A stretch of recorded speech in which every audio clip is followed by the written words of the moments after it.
Hello, എല്ലാവർക്കും അവ്യാസ് home കുക്കിങ്ങിലോട്ട് സ്വാഗതം. ഇന്നത്തെ നമ്മുടെ റെസിപ്പി കുട്ടികൾക്കൊക്കെ ഉണ്ടാക്കി കൊടുക്കാൻ പറ്റണ വളരെ ഹെൽത്തി ആയിട്ട് പഴം വെച്ചിട്ടൊരു സ്നാക്കാണ്. അപ്പോൾ വീഡിയോ സ്കിപ്പ് ചെയ്യാണ്ട് ഒന്ന് കണ്ടേക്കണേ.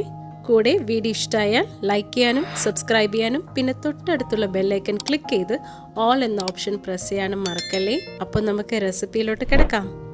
ആദ്യം നമുക്ക് കുറച്ച് ശർക്കര പാനി ഉണ്ടാക്കാം. അതിനായി ഒരു ചൂടായ കടായിലോട്ട് ഞാൻ ഏകദേശം 1.5 കപ്പ് വെള്ളമാണ് ഒഴിച്ചു കൊടുക്കുന്നത്. വെള്ളം തിളച്ച് വന്നാൽ അതിലോട്ട് ഞാൻ 1 കപ്പ് ഇടിച്ച ശർക്കര ആഡ് ചെയ്ത് കൊടുക്കുകയാണ്.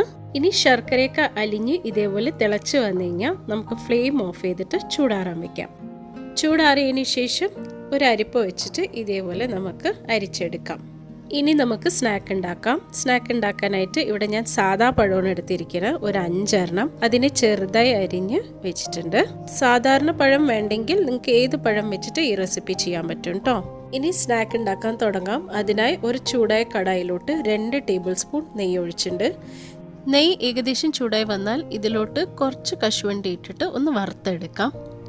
ചെറുതായിട്ടൊന്ന് കളർ മാറി തുടങ്ങുമ്പോൾ നമുക്ക് ഇതിലോട്ട് കുറച്ച് മുന്തിരിയും കൂടി ഇട്ടിട്ട് ഒന്ന് വറുത്തെടുക്കാം. രണ്ടും ഇതേപോലെ കറക്റ്റ് വറവായി വരുന്ന സമയത്ത് നമുക്ക് ഇതിലോട്ട് 1/4 കപ്പ് ചിരകിയ തേങ്ങ ആഡ് ചെയ്ത് കൊടുക്കാം. ഇനി ഫ്ലെയിം ഒന്ന് മീഡിയത്തിൽ വെച്ച് തേങ്ങ നല്ലപോലെ ചൂടാക്കി എടുക്കാം. തേങ്ങ ചൂടായി വന്നു കഴിഞ്ഞാൽ നമുക്ക് അതിലോട്ട് അരിഞ്ഞു വെച്ച പഴം ആഡ് ചെയ്ത് കൊടുക്കാം. ഇനി ഇതിനെ നല്ലപോലെ മിക്സ് ചെയ്ത് കൊടുക്കാം. ഈ പഴമെല്ലാം നല്ലപോലെ വെന്തിട്ട് വരും. അതുവരെ നമ്മൾ നല്ലോണം ഇളക്കി കൊടുത്തോണ്ടേ ഇരിക്കണം.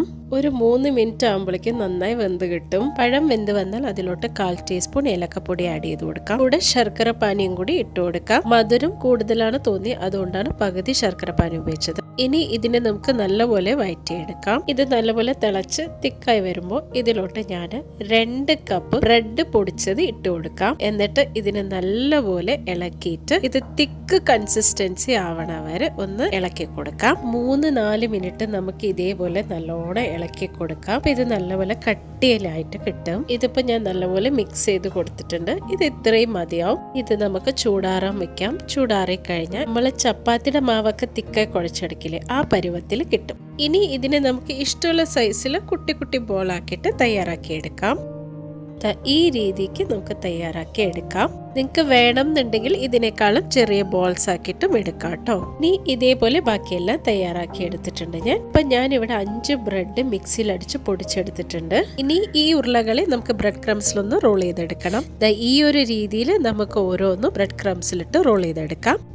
ഇത്രയേ ഉള്ളൂ. നമ്മൾ അടിപൊളി ഹെൽത്തി ബനാന സ്നാക്ക് ഇവിടെ റെഡിയായി വന്നിട്ടുണ്ട്. വളരെ എളുപ്പത്തിൽ ഉണ്ടാക്കാൻ പറ്റും. അപ്പൊ എല്ലാവരും ട്രൈ ചെയ്ത് നോക്കണം. ട്രൈ ചെയ്തിട്ട് നിങ്ങളുടെ ഫീഡ്ബാക്ക് കമന്റ് ബോക്സിൽ അറിയിക്കണം. അപ്പോൾ ഇനിയും പുതിയ റെസിപ്പി ആയിട്ട് നമുക്ക് വീണ്ടും കാണാം.